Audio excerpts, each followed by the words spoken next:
सभी को राम राम नमस्कार। मैं संजीव चौबे आज आप लोगों को इस वीडियो क्लास में ये बताऊंगा कि हमारे वैदिक ज्योतिष के अंतर्गत किसी भी जातक को बीमारियां क्यों होती है, उसका मुख्य कारण क्या है, कैसे होती है और उन बीमारियों का मुख्य लक्षण क्या रहेगा और वैदिक ज्योतिष में उसका समाधान क्या होगा। तो आइए अब सभी का स्वागत है।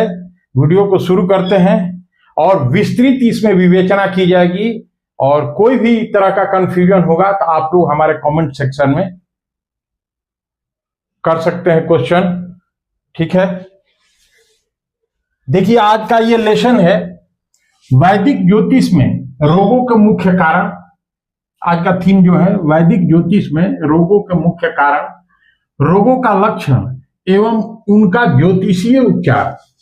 ज्योतिषीय उपचार बोले तो जो हमारे वैदिक ज्योतिष के तर्क संगत जो सुझाव होंगे, चाहे वो उसको रिमेडी भी कह सकते हैं, चाहे उसको पूजा पाठ इत्यादि के माध्यम से या स्टोन के माध्यम से, what ever may be the option that would be preferred, वो सुझाव दिया जाएगा। तो चलिए शुरू करते हैं। इसमें आप लोगों को बता दूं कि पहले भी मेरा वीडियो में एक जगह मैं चर्चा किया था, शायद आप लोग सुने होंगे, कि हमारे ज्योतिष का वेदों से ही अभ्युदय हुआ है, विकास हुआ है और ओरिजिनेटिंग पॉइंट जो है वो वेद ही है और वेद से ही आयुर्वेद की भी उत्पत्ति हुई है। तो इस तरह से ज्योतिष में और हमारे वैदिक ज्योतिष में और आयुर्वेद से बहुत ही गहरा संबंध है।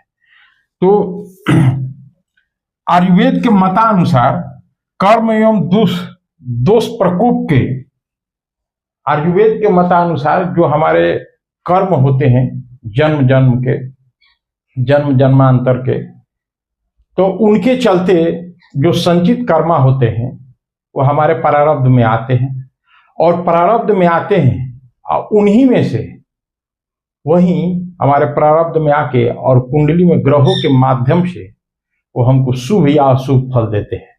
अब मान लीजिए कि कोई अच्छा कर्म किया है तो उसको अच्छा परिणाम मिलेगा, बुरा कर्म किया है तो बुरा परिणाम मिलेगा, रोग ऋण शत्रु के रूप में मिलेगा।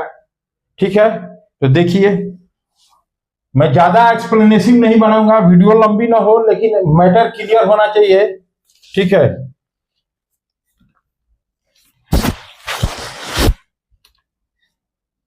जनरली आहार विहार जो होता है, रहन सहन, उससे भी बीमारियां होती है। तो वो जो बीमारियां होती है ना, वो प्रारब्ध के चलते नहीं होती है, वो छोटी मोटी बीमारियां होती है। लेकिन जो संचित कर्म, जो खराब कर्म है, जो शुभ कर्म है, उसके लिए तो आपको मतलब by birth he gold spoon लेके भी चम्मच, मतलब सोना का चम्मच कहा जाता है कि पैदा हुआ है लेके, तो ऐसा भी हो सकता है और नहीं तो दुर्गति भी हो सकती है। ये परमात्मा कैसे लिखते हैं ये तो बात की चीज है कुंडली देखने पे। तो देखिए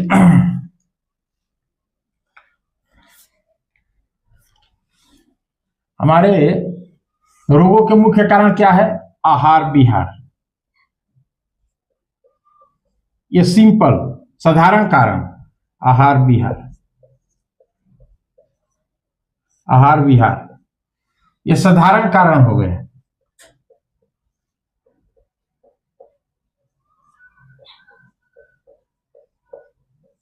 साधारण कारण हुए। विशेष कारण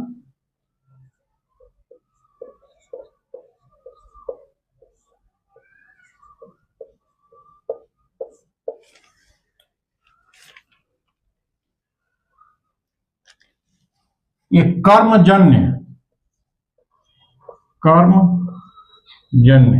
या कर्मजनित बीमारियां भी बोल सकते हैं इसको, कर्मजन्य या कर्मजनित बीमारियां, कर्मजन्य रोग, ये जो है विशेष कारण हो गया। क्या हो गया? कर्मजन्य रोग। अब कर्मजन्य रोग कहां से आता है?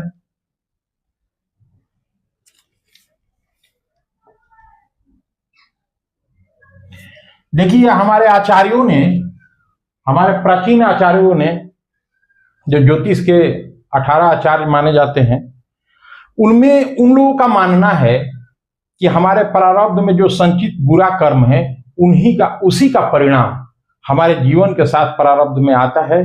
और विभिन्न, चाहे क्रूर ग्रह के माध्यम से हो या शुभ ग्रह भी अशुभ योग बना रहे हो उनके माध्यम से हो, हमारे कुंडली में रोगों का योग बनता है। योग बोले तो ग्रह योग, ठीक है।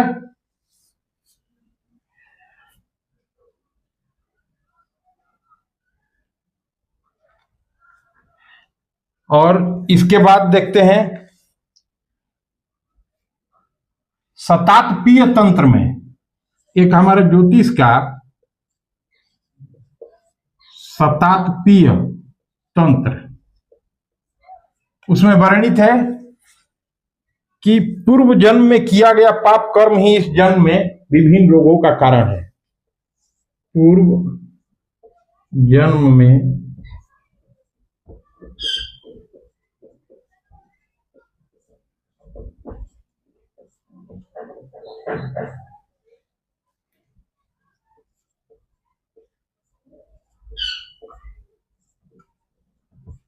इस जन्म के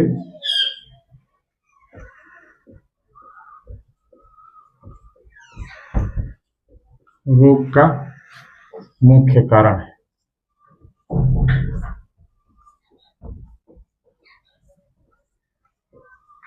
ये रोग का मुख्य कारण है पूर्व जन्म में जो हमने पाप कर्म किया है, इस जन्म में रोग का मुख्य कारण ये शतात्पीय तंत्र में कहा गया। देखिए ऐसे ही बता देने से मजा नहीं आता है। ज्ञान जो है बेबुनियाद नहीं होना चाहिए, उसका बुनियाद होना चाहिए, बेस। तो ये शतात्पीय तंत्र का रिफरेंस है। और हमारे आगे मिलेगा कि महर्षि सुश्रुत भी इस बात को स्वीकार किए हैं। देखिए आचार्य सुश्रुत ने, आप लोगों को पूरा प्रमाण के साथ मैं बताऊंगा। आचार्य सुश्रुत कौन थे आप लोगों को मालूम ही होगा, आयुर्वेद के आचार्य थे। तो आयुर्वेद का मैं पहले ही बताया लाइन कि ज्योतिष का, वैदिक ज्योतिष का जहां से क्रिएशन हुआ है वहीं से आयुर्वेद का क्रिएशन हुआ है, वेदों से ही। और ये दोनों में बहुत ही संबंध है, बहुत अलग नहीं होने जो। कुष्ठ रोग को कर्मजन व्याधि का मुख्य उदाहरण माना। अब देखिए अगर ये आचार्य थे आयुर्वेद का, तो ये कर्मजन व्याधि क्यों मानते हैं?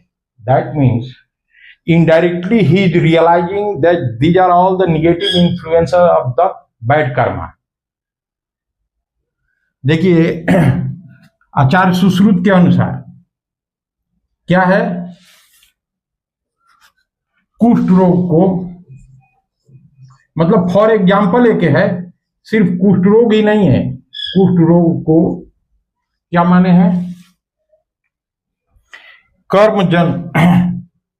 कर्मजन व्याधि का, तो कर्मजन्य, जन्य मतलब जनित, इसको जनित भी कह सकते हैं, व्याधि का मुख्य कारण।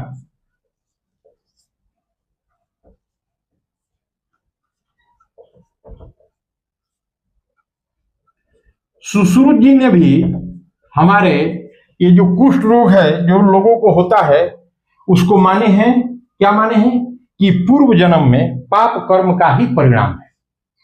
आचार्य सुश्रुत जो आयुर्वेद का माने यूं कहिए जन्मदाता, फाउंडर, ठीक है।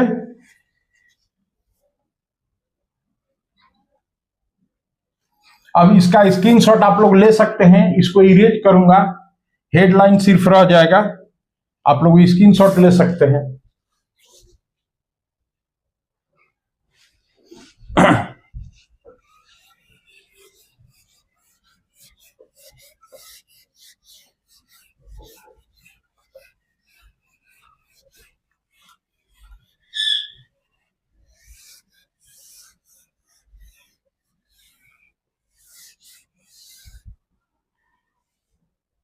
अब देखिए ये तो रही बात कि पूर्व जन्म के पाप कर्म से क्या क्या होता है। त्रिष्ठाचार्य जो एक आचार्य हुए उनका भी मत है कि उदर रोग, गुदा रोग, उन्माद, अपस्मार, अपस्मार माने मिर्गी टाइप का जो होता है, पांगुता, मैं लिख देता हूं, त्रिष्ठाचार्य,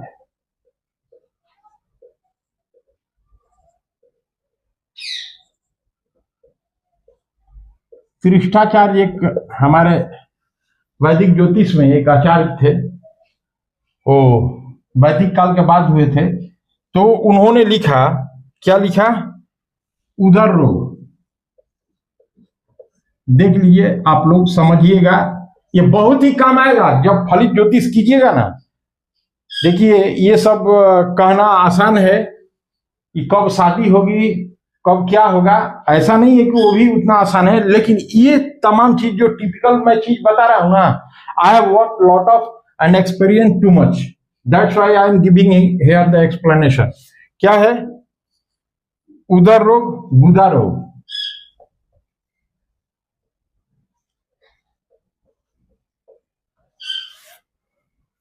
उन्माद,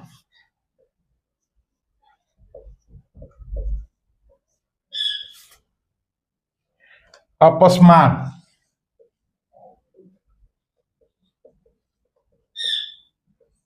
ये आप लोगों को वीडियो और नॉलेज रेयरली मिलेगा, हर जगह नहीं मिलेगा। यूं कहिए, ये चिकित्सा ज्योतिष है वैदिक ज्योतिष के अंतर्गत।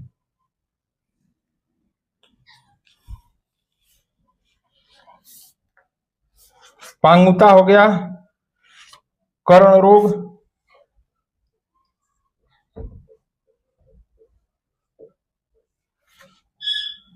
प्रमेय भकंदर,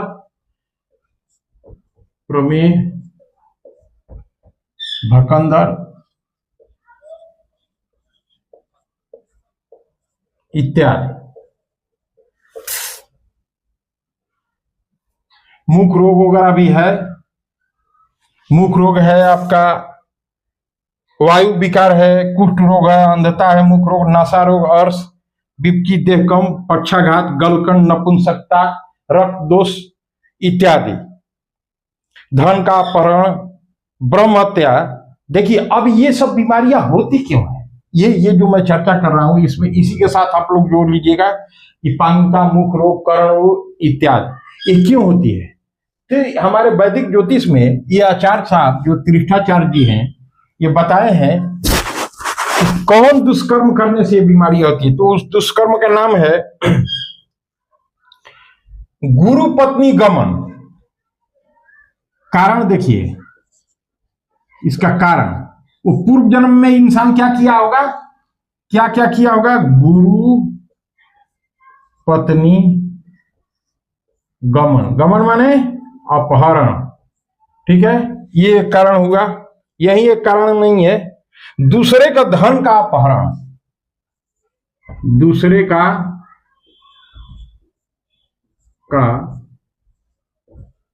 धन का अपहरण, ये दूसरे का धन का अपहरण भी कारण है। और ब्रह्म हत्या जैसे दुष्कर्म के प्रभाव से उत्पन्न होते हैं, माय गॉड। और ब्रह्म हत्या, ब्रह्म हत्या जैसे दुष्कर्म, दुष्कर्म के कारण होते हैं। आप लोगों को ये मालूम चल गया होगा कि क्यों होते हैं। अब ऐसा नहीं है कि ये जो है इसी तरह का, सिर्फ इस तरह का अपराध और भी होगा तो चलेगा, लेकिन ऐसा नहीं कि इतना ही, ये तो दे दिया कि इस लेवल का गुरु पत्नी गमन, दूसरे का धन का अपहरण, या दूसरे के पत्नी का भी अपहरण कर सकते हैं। मतलब धन और पत्नी एक ही नहीं है, लेकिन अपहरण है। ब्रह्म हत्या मतलब मर्डर, खून किया है। तो इस तरह का अपराध जो करेगा पूर्व जन्म में, वो पाप कर्म क्या करेगा, बीमारी पैदा कराएगा। कैसे कैसी बीमारी, इसमें और भी है। कर्ण रोग, चलिए लिख ही देता हूं थोड़ा और। कर्ण रोग, कर्ण रोग, मुख रोग,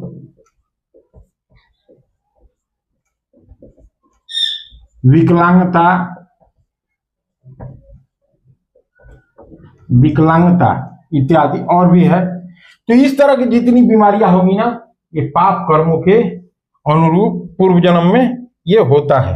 ठीक है, अब देखिए इसके हम लोग आगे देखते हैं। ज्योतिष शास्त्र में कर्म जनित व्याधियों का मुख्य कारण उन्माद को माना गया है। अब देखिए ये तो कारण हो गया, ये तो मतलब कैसा आप कर्म कीजिएगा तो ये होगा, लेकिन जो बीमारियां होती है ज्योतिष शास्त्र में, उसका मुख्य कारण क्या है? उन्माद है।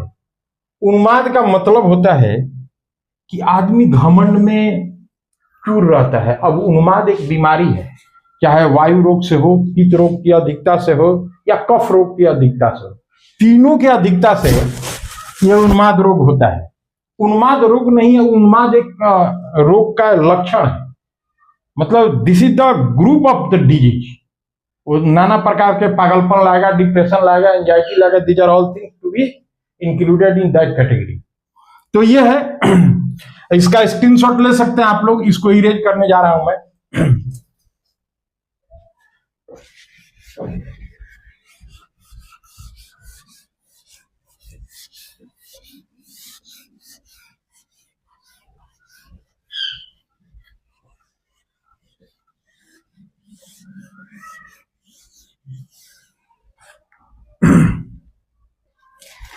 अब देखिए ज्योतिष शास्त्र में कर्म जनित व्याधियों का मुख्य कारण उन्माद को माना गया है।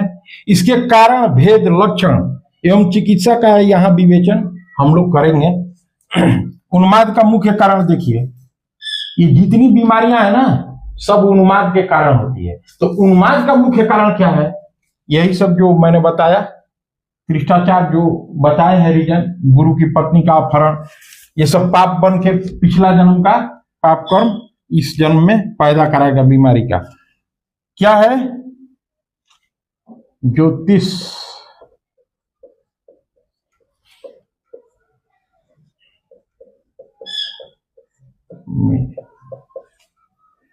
कर्मजनित, कर्मजन्य या कर्मजनित एक ही हुआ, कर्मजनित बीमारियों का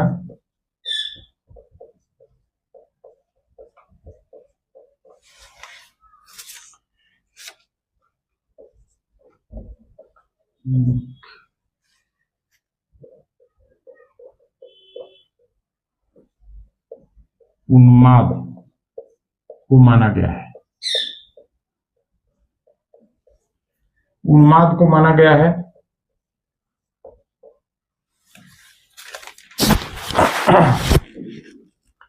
तो अब आइए, ये उन्माद को माना गया है मुख्य कारण कर्मजनित बीमारियों का। तो अब इसके लक्षण, भेद और यहां इसका एक्सप्लेनेशन देखते हैं क्या क्या है। उन्माद के कारण, उन्माद के कारण, लक्षण,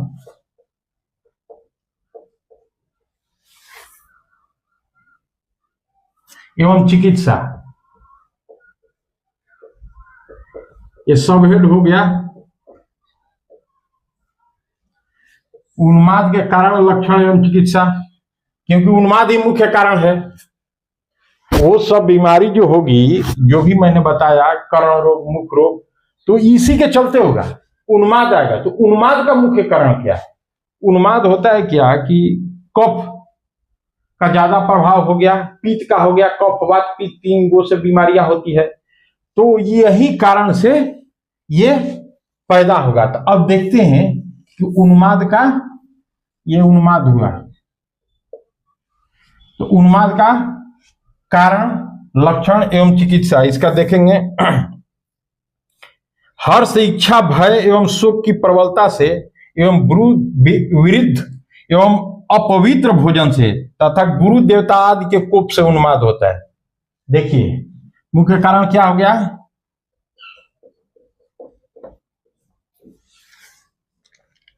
हर्ष, ज्यादा खुशी, इच्छा,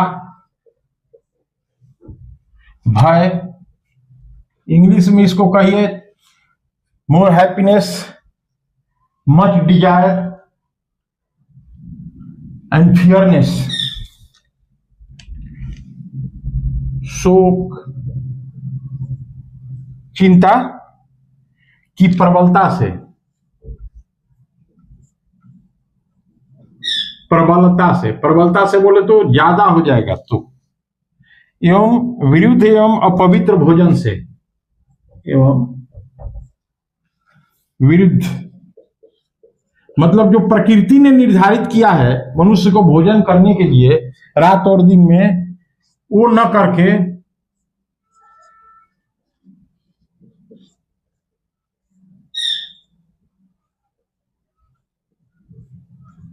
देखिए एस्ट्रोलॉजी सिर्फ ये नहीं है कि हमने प्रोफेशनली इसको एडॉप्ट कर लिया।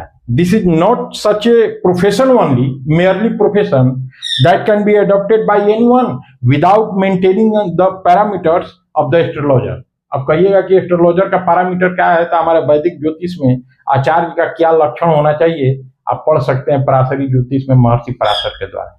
और जब तक ये लक्षण नहीं आएगा, मैं किन्हीं व्यक्ति पर नहीं बोल रहा हूं, मैं ये मेरा अनुभव है लोगों, और हमारे वैदिक ज्योतिष में भी लिखा गया है दैवज्ञ कैसा होना चाहिए, ज्योतिषाचार्य कैसा होना चाहिए, आचरण अच्छा होना चाहिए, आहार विचार अच्छा होना चाहिए, तब जाके हमारे ज्योतिष में परिपक्वता आती है।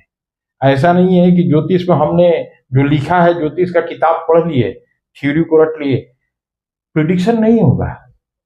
ये दैविक ज्ञान होता है जो गुरु का भी सपोर्ट चाहिए, हमारे केतु महाराज का भी सपोर्ट चाहिए, तीन लोगों को भी ठीक करना पड़ता है, सारे ग्रह को ठीक करना पड़ता है। जी हाँ, तो अब देखिए गुरु देवता आदि के कोप अपवित्र भोजन से, गुरु देवता आदि के कोप से, कोप माने क्रोध से, आदि के कोप से। तो भाई देवता या गुरु कब कोप करेंगे? जब इंसान उदंड होगा, व्यभिचारी होगा, गलत आचरण को एडॉप्ट करेगा, तभी तो। ठीक है। और देखिए सबसे बड़ी बात है कि महर्षि आचार्य चरक जो थे, चरक जो आयुर्वेद के आचार्य थे, आचार्य चरक का भी यही मानना, इन्हीं कारणों को आचार्य लिख देते हैं, आचार्य चरक भी उपरोक्त कारणों को ही मानते हैं।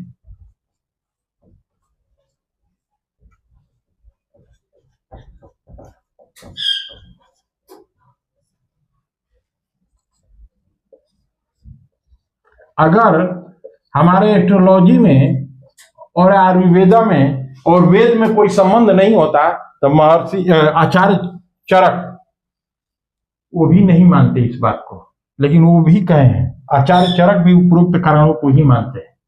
जी हाँ, तो अब तो आप लोगों को लग गया होगा कि हमारे वैदिक ज्योतिष में आयुर्वेद है, आयुर्वेद भी अडॉप्ट करता है उस प्रिंसिपल्स को, क्योंकि वेद से ही निर्गत है। ठीक है।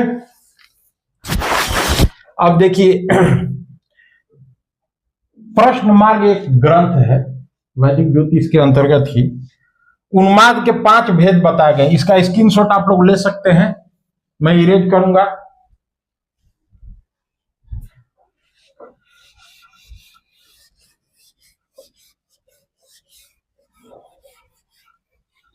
वीडियो लंबी नहीं करनी है, लेकिन आप लोग को इतना नॉलेज को दुरुस्त कर देना है कि कहीं भी फलित ज्योतिष में आपको समस्या न आए। खास तौर से जो एस्ट्रोलॉजी करते हैं या सीख रहे हैं या जो सीखे हैं, हमारे मेडिकल विंग को कंसर्न नहीं किए हैं, उसको जानना होगा। ठीक है। तो आइए प्रश्न मार्ग में उन्माद के 5 भेद बताए गए हैं। प्रश्न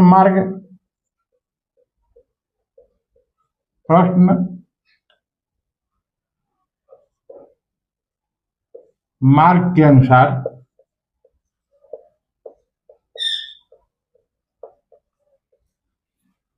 उन्माद के 5 भेद है। कौन कौन है 5 भेद, देखते हैं। वो तो कारण मैंने बता दिया अनुवाद का, उसका कैटेगरी कितने हैं भेद। वातजन्य, वातजन्य समझिएगा, जो वात से उत्प्रेरित होकर होता है वातजन्य। दूसरा पित्तजन्य,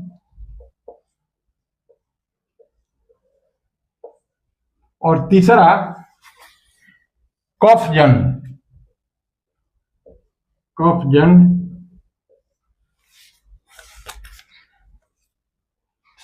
चौथा सन्निपातजन्य, मैं बताऊंगा, सबको डिफाइन करूंगा। सन्निपात जन्य, आगंतुक जन्य, आगंतुक जन्य, मतलब ये जो है बात से जन्म लेता है, ये पीठ से, ये कफ से, ये सन्निपात जो ज्वाइंट का दर्द से, और आगंतुक जो कि प्रारब्ध में नहीं रहता है, अचानक आ जाता है। ठीक है। ये जो हमारा प्रश्न मार्ग जो है 16वीं शताब्दी का एक प्रसिद्ध ग्रंथ है ज्योतिष का, और खास तौर से इसको साउथ इंडिया में बहुत इस पे ऐसे ये बिलीवेबल है, नो डाउट, चाहे नॉर्थ इंडिया हो चाहे साउथ इंडिया, लेकिन साउथ इंडिया में इसको बहुत सीरियसनेस के साथ लोग अडॉप्ट करते हैं, और इस हमारे फलित ज्योतिष के संबंध में इसका उपयोग करते हैं। ठीक है। रोगी का परीक्षा वगैरह करने में इसका हेल्प लेते हैं, प्रश्न मार्ग का। तो वातजन्य को अब देखते हैं, इसका स्क्रीनशॉट ले सकते हैं आप लोग, मैं इसको इरेज करूंगा, आप लोग ले लीजिए।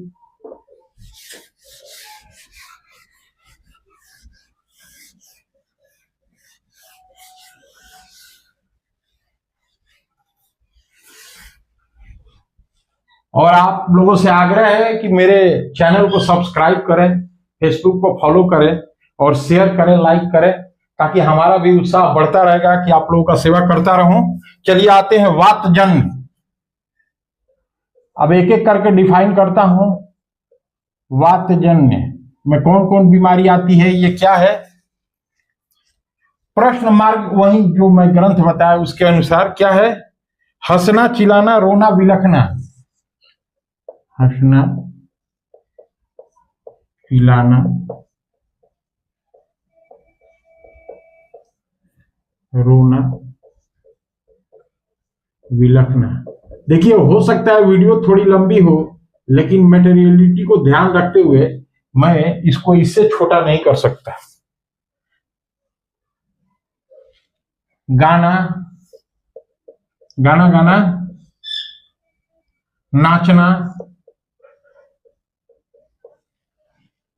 एक जगह पर ना रुकना,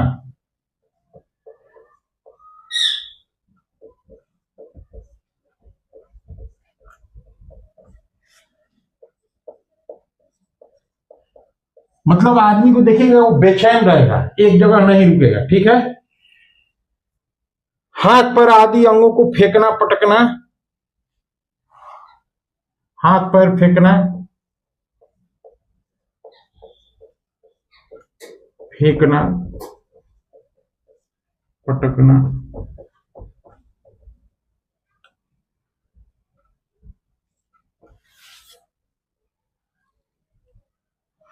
शरीर का लाल रंग हो जाना,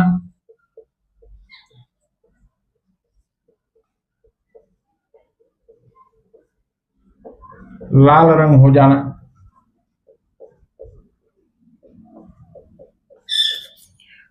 कमजोरी होना,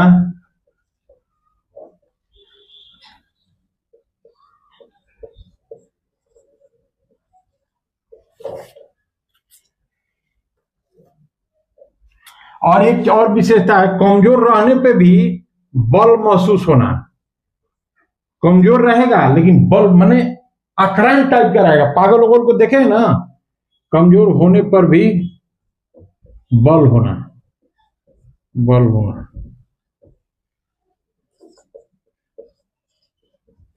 कमजोर होने पे भी बल होना। अधिक बड़बड़ाना, अधिक बड़बड़ाना, जैसे बोलते रहेगा अपने आप में भी, ये सब क्या है? ये सब वातजन्य बीमारियों का लक्षण, ठीक है? ये वातजन्य बीमारियों का लक्षण है। और आचार्य चरक ने भी इन्हीं सिद्धांतों को माना है। मतलब दोनों सिद्धांत मैच कर रहा है, वैदिक ज्योतिष का और आयुर्वेद का। आचार्य चरक ने भी उपरोक्त कारणों को माना है, उपरोक्त लक्षणों को माना है।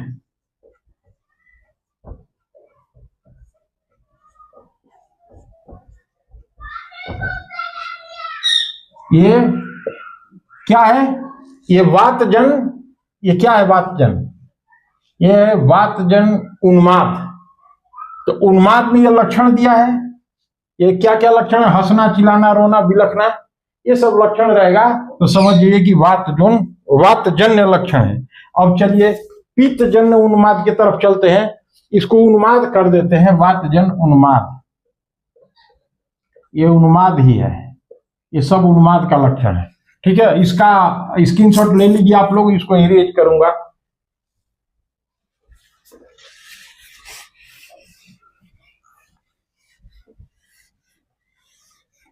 वातजन्य हो गया। अब पित्तजन्य,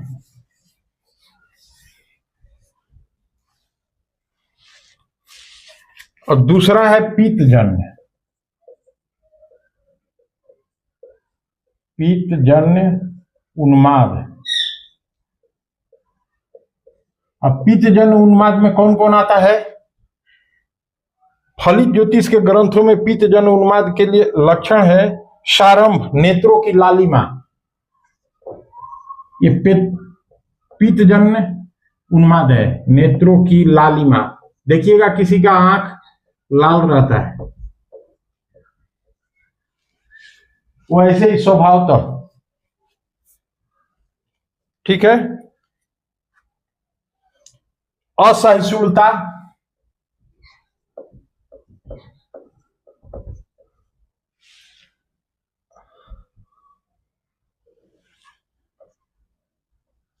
असहिष्णुता मतलब उसमें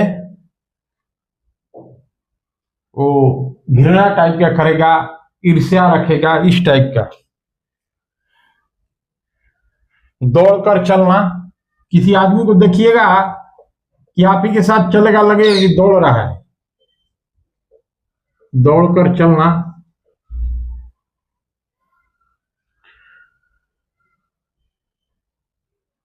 दूसरे को डराना धमकाना, दूसरे को डराना धमकाना। और किन किन अशुभ योगों से बीमारियां होती है, कुंडली में कैसा अशुभ योग बनेगा, चाहे शुभ ग्रह से हो या अशुभ ग्रह से, वो मैं वीडियो बनाया हूं, काइंडली आप लोग उसको रेफर कर लीजिएगा तो ये और अच्छा से समझ में आएगा। You can touch the deepness of this concept, whatever I am teaching now. ये बहुत अच्छा से समझ में आएगा जब पिछला वीडियो हमारा देख लीजिएगा तो, ठीक है? शीतल वस्तु एवं शीतल जल की इच्छा, ये लक्षण रहेगा। शीतल वस्तु या शीतल जल की इच्छा होना।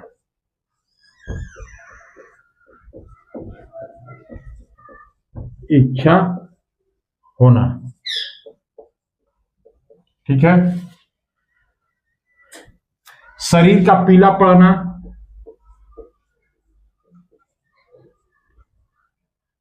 पीला पड़ना, ये सब जो है पित्त जन्य उन्माद, ये पित्त जन्य उन्माद जो मैं बताया, इस तरह का ये लक्षण रहेगा। तो समझिए कि पित्त उसका बढ़ा है, पित्त माने काम चलाऊ नहीं बढ़ा है, उसका लक्षण ये है शरीर में पित्त जन्य उन्माद, ये लक्षण दिखेगा तो ऐसा समझना होगा। ठीक है, मैं उन्माद मुख्य लक्षण बताया था, कारण उन्माद है और ये पित्तजन्य उन्माद के लक्षण है।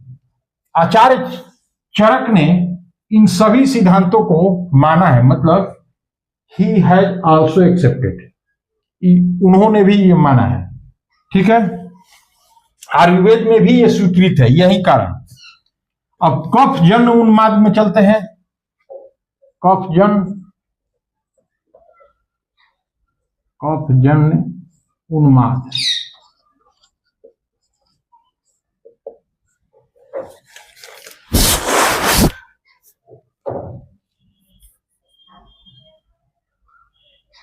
देखिए ऐसे रोगी को कफजन्य जिसको उन्माद रहता है वो स्त्री प्रेमी ज्यादा रहेगा। जी हाँ, स्त्री के साथ ज्यादा रहना पसंद करेगा। ऐसा ज्योतिष ग्रंथों में वर्णन है कि स्त्री तथा एक का, देखिए स्त्री के संग में रहना ज्यादा पसंद करेगा। एकांत स्थान प्रिय होता है, एकांत स्थान उसको प्रिय होता है।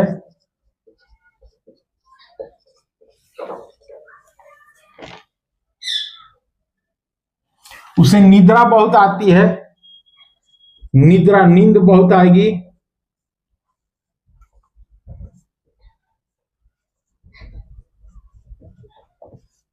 निद्रा बहुत आएगी और क्या होगा, वह कम बोलता है,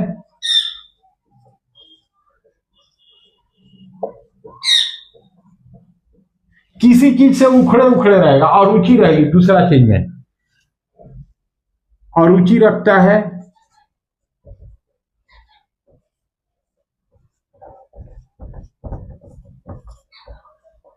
एक ही चीज का लक्षण है कफ जन्य उन्माद मैंने बताया कि बीमारियों का मुख्य कारण है, तो उन्माद में अब कफ जन्य उन्माद के ये लक्षण है।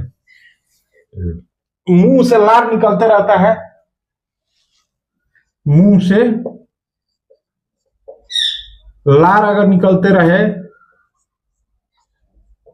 मतलब दूसरे को भी दिखे, ऐसे तो लार सबके मुंह में बनता है, वो वाला लार नहीं, निकलता रहे इस तरह से, वो देखने से ही मालूम चल जाएगा।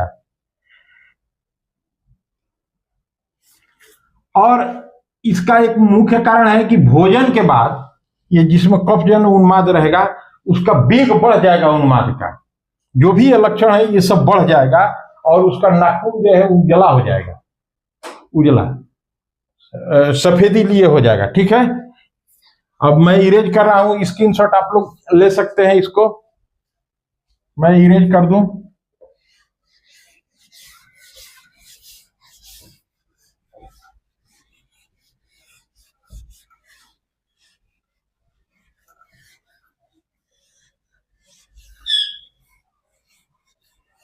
अब उसके बाद है सन्निपात उन्माद के लक्षण। चौथा है सन्निपात। 5 तरह के उन्माद मैंने बताया था। सन्निपात उन्माद के लक्षण,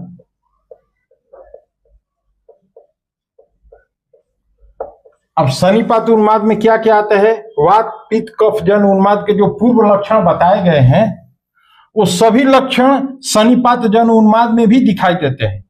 यह चिकित्सा के दृष्टि से वर्ज्य होता है, माने वो जो मैंने 3 कफ वात पित्त बताया वो सारे उन्माद के लक्षण इसमें रहेंगे, लेकिन चिकित्सा के दृष्टि से वर्ज्य होता है। वर्ज्य बदले तो इसमें पहले का, इसमें कफ वात पित्त पीक, तीनों उन्माद के लक्षण मौजूद होते हैं।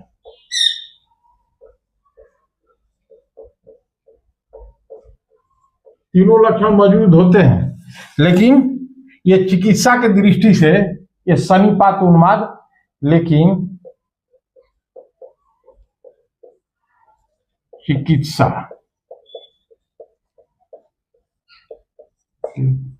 दृष्टि से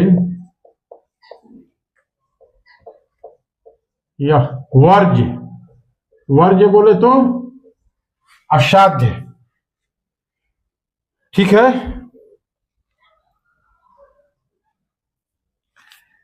वर्ज्य होता है। वर्ज्य बोलने का मतलब है कि इसमें एक का इलाज कीजिएगा, एक दोष का, मतलब एक उन्माद के लक्षण का, जैसे कफ भी कफजन्य उन्माद का लक्षण का आप इलाज किए, या ज्योतिषीय इलाज कीजिए या आयुर्वेदिक, तब तक दूसरा बढ़ जाएगा, दूसरे को कीजिएगा तो तीसरा बढ़ जाएगा। इस तरह से इसमें होता है। तो एक दोष को ये कीजिएगा, इसका उपचार कीजिएगा, तो दूसरा जो दोष है वो कुपित हो जाएगा, कुपित हो गया मतलब बढ़ जाएगा, ठीक है। यह अतः यह उन्माद असाध्य होने के कारण वर्ज्य कहलाता है। मैं बताया था पहले, अतः यह उन्माद अब पूरा नहीं लिख रहे हैं, आप लोगों को हम व्याख्या में बोल दे रहे हैं, क्योंकि पूरा लिखने से वीडियो लंबा हो जाएगा। अतः यह उन्माद क्या होने के लक्षण से, असाध्य होने के कारण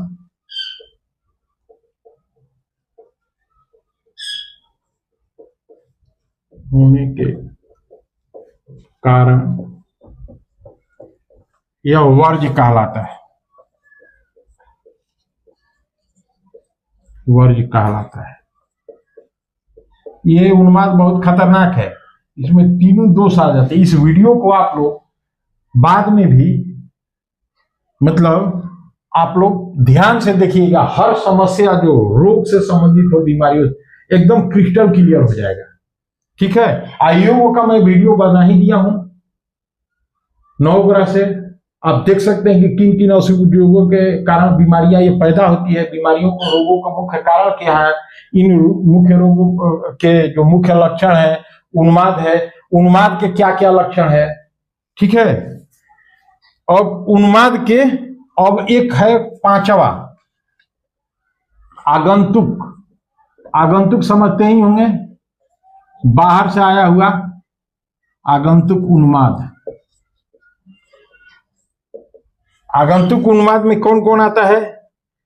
देवता, राक्षस आदि के कोप से उत्पन्न उन्माद को आगंतुक उन्माद कहते हैं। मतलब इसमें आपका कोई खास तौर से रोल नहीं है। देवता, राक्षस आदि के कोप से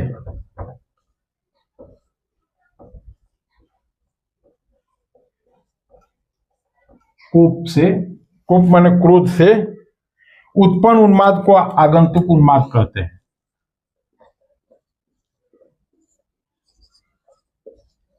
उन्माद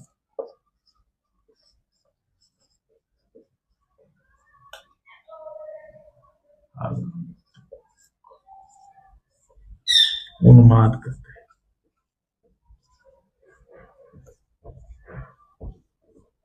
ठीक है। आगंतुक उन्माद इसको कहते हैं।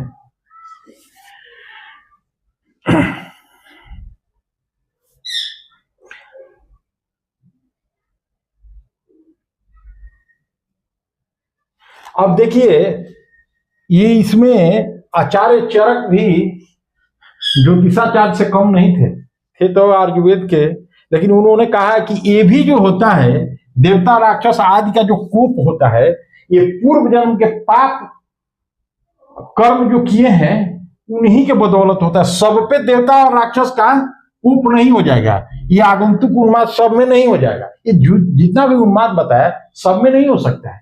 It depend upon your Karma in past birth, जो एक्यूमुलेटेड होके आया है, कैरी फॉरवर्ड होके आया है। ऐसा थोड़ा है कि जो मैं बताया सबको हो जाएगा या कोई भी चीज किसी को हो जाएगा, ऐसा नहीं है। It depend upon your karma, whatever you have done in a past life and that will be carry forward as a destiny in your current birth. और उसी के अनुसार जो ग्रह है अपना डिस्ट्रीब्यूट करते हैं भैया, ये कर्म आप लोग जानते ही हैं, उसके पीछे मैं नहीं जाऊंगा, वीडियो लंबा हो जाएगा। तो ये जो है आचार्य हमारे चरक का भी कहना है कि ये जो उन्माद है जन्म जन्मांतरम में किए गए पाप कर्मों का परिणाम है। चलिए इसका स्क्रीनशॉट ले लीजिए। अब इसका उपचार मैं बता रहा हूं। ये तो हो गया हमारे उन्माद जो है मुख्य कारण है रोगों का। और उन्माद कहां से होते हैं? तो अलग अलग तरह के पाप कर्मों से होते हैं। उन्माद के लक्षण क्या है ये भी मैंने बता दिया। अब आइए आगे चलते हैं। ये तो समस्याएं हो गई भाई, तो समस्याओं से सिर्फ काम नहीं चलेगा ना। We are an astrologer and that's why we are expected by the general people that how can we prefer the remedy against all this health issues. मतलब हम लोग एस्ट्रोलॉजर होने के नाते हम लोगों से लोग अपेक्षा करते हैं कि भाई इसका रेमेडी भी बताइए। रेमेडी भी बताना पड़ेगा ना। तो देखिए उन्माद के उपचार, जो मैंने पांचों उन्माद बताया उसका उपचार देखिए। उन्माद के उपचार, उपचार क्या क्या है? उन्माद के उपचार के बारे में भी ज्योतिष एवं आयुर्वेद के दृष्टिकोण में पूरी तरह समानता है। मतलब ज्योतिष और आयुर्वेद का जो रिकमेंडेशन है मोर और लेस यहाँ पे सेम है। उन्माद के संबंध में क्या है कि फलित ज्योतिष के ग्रंथों में बताया गया है कि वात जन उन्माद में स्नेहपान एक होता है आयुर्वेद में एक क्रिया। आप लोग आयुर्वेद में पढ़िएगा स्नेहपान, ठीक है। यह एक औषधीय रूप से औषधि को सेवन कराया जाता है। स्नेहपान करवाइए और प्रेम से उस पेशेंट से बातचीत कीजिए। इसका मतलब ये नहीं कि वही स्नेहपान हो गया। स्नेहपान एक पद्धति है आयुर्वेद औषधि को बनाने का और देने का, ठीक है। ये किसमें हो गया? स्नेहपान किसमें हो गया?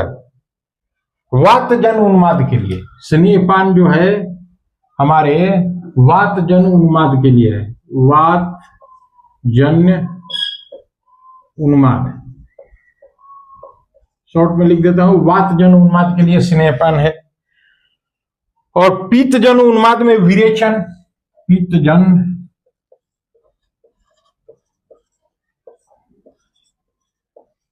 उन्माद में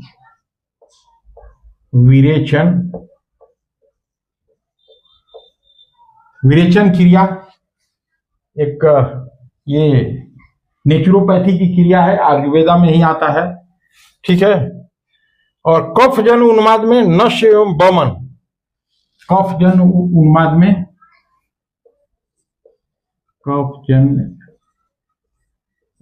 में क्या क्या होता है? नश्य एवं वमन। मतलब एक होता है ना विरेचन क्रिया, वमन क्रिया, जो पानी पी करके जल नेति करके जैसे वो लोग करता है वैसे ही वमन क्रिया आगे पानी पी के वोमिटिंग करेगा। इंटेंशनल, ऐसा नहीं कि अनजाने में, जानबूझ करके, ताकि उससे जितना टॉक्सिक है शरीर का निकल जाए, ठीक है।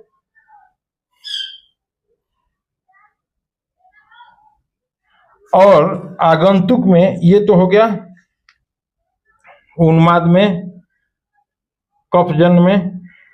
और आगंतुक सन्निपात एवं आगंतुक में, सन्निपात तो असाध्य में आता है। सन्निपात असाध्य रोग, तो उसका यथा संभव इलाज चलेगा। असाध्य रोग है, यथासंभव महामृत्युंजय के जाप वगैरह कराए। और अपने आहार विहार को सुधारे। और जो आगंतुक उन्माद है, आगंतुक उन्माद, ये समस्त क्रियाएं करनी चाहिए जो इस सब में बताया गया है, पित्त जन्म में, कफ जन्म में और वात जन्म में। ये समस्त क्रियाएं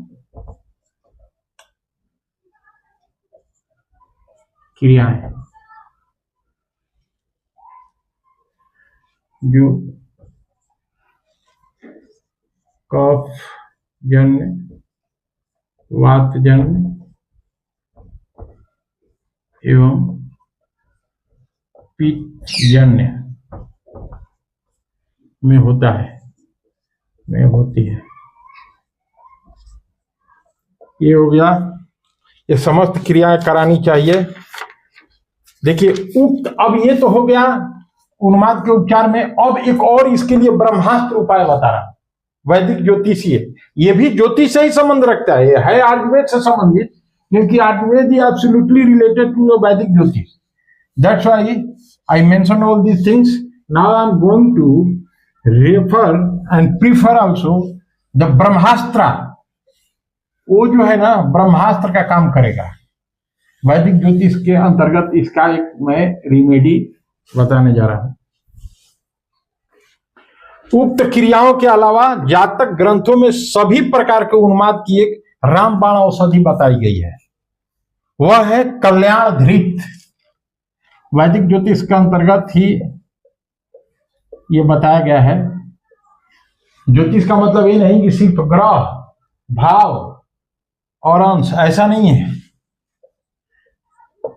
तो वैदिक ज्योतिष भी रेफर करता है आयुर्वेदा की तरफ। ये कल्याण धृत एक रामबाण औषधि है, कल्याण धृत। ये किसी भी तरह के उन्मादों को ठीक करने में इसको सक्षमता हासिल है। क्या है? सक्षमता हासिल है। कल्याण धृत जो है ये रामबाण औषधि है, रामबाण। ये आयुर्वेदिक ही है, लेकिन इसको वैदिक ज्योतिष प्रेफर करता है, औषधि है कल्याण धृत। ये जो कल्याण धृत है, ये इसको बताया गया है। कल्याण धृत एक आयुर्वेद में नेचुरोपैथी में एक ये औषधि है। इसका बहुत लंबा प्रोसेस है, अब उसको मैं यहां नहीं बताऊंगा। कल्याण धृत कैसे बनता है पढ़िएगा आप लोग, मिल जाएगा कहीं भी कि कल्याण धृत क्या है। आचार्य कल्याण वर्मा कहते हैं, आचार्य एक वैदिक ज्योतिष के थे, आचार्य कल्याण वर्मा, कल्याण वर्मा। जैसे कल्याण धृत का सेवन उन्माद को नष्ट कर देता है, इनका कहना है। वैसे ही देखिए, जैसे कल्याण, ये कल्याण धृत जो है ना, एक वनस्पतियों के रसों से घी तैयार किया जाता है। जी हाँ, बहुत सारे वनस्पतियों को उसमें प्रोपोर्शन है। कल्याण धृत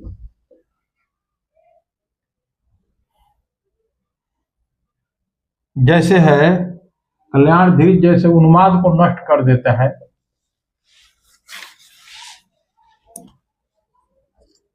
उन्माद को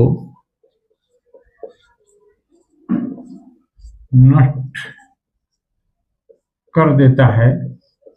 ये तो रामबाण हो ही गया, कल्याण धृत।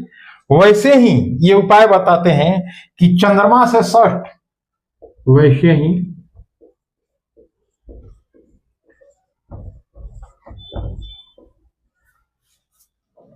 चंद्रमा से षष्ठ, सप्तम एवं अष्टम स्थान में। आप लोग सोच रहे होंगे कि रत्न क्यों नहीं बता रहे हैं, पूजा पाठ क्यों नहीं बता रहे हैं, ये आयुर्वेद की तरफ चले जा रहे हैं ज्योतिष बताते बताते। ऐसा नहीं है, these are internally linked here. This is the matter of the disease. And Acharya जो हुए, आयुर्वेद का हो या ज्योतिषाचार्य हो, वो लोग वैदिक परंपराओं को ही मानते थे। ठीक है, हमारे एस्ट्रोनॉमिकली कैलकुलेशन में गिनती में आया कि अमुक जातों को बीमारी होगी, उसका समाधान हमारे रिमेडियल एक्शन चाहे एस्ट्रोनॉमी के बेस पे हो और चाहे नेचुरोपैथी के बेस पे हो, समाधान तो दिया ही जाता था आचार्यों द्वारा। तो उसी तरह से अष्टम स्थान में स्थित शुभ ग्रह